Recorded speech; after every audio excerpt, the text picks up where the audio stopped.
දේශීය වශයෙන් ඉතාමත් වැදගත් ආර්ථික පුවතක් වාර්තා වෙනවා.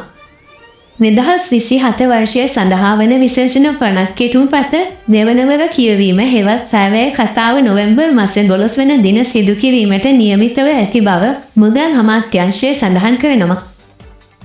මුදල් අමාත්‍යාංශයට අනුව විශේෂණ පනත් කෙටුම්පත ගැසට් පත්‍රය කළ කිරීම සැප්තැම්බර් මාසේ 18 වන දින සිදු කෙරෙන අතර එහි පළමුවර කියවීම ඔක්තෝබර් මාස 7 වන දින සිදු කිරීමටයි නියමිතව ඇත්තේ.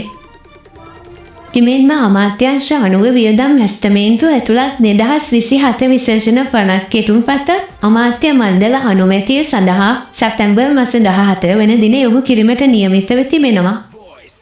අයවැය දෙවන වර කියවීමේ විවාදය නොවැම්බර් 13 වන දින සිට 20 වන දින දක්වා සිදු කෙරෙන බව මුදල් අමාත්‍යාංශය වැඩිදුරටත් සඳහන් කරනවා. කිමෙන්ම කාරක සභා අවස්ථාවේ විවාදය නොවැම්බර් මාස 21 වන දින සිට දෙසැම්බර් මාස 14 වන දින දක්වා පැවැත්වීමට නියමිත බවයි මුදල් අමාත්‍යාංශය ප්‍රකාශ කර සිටින්නේ.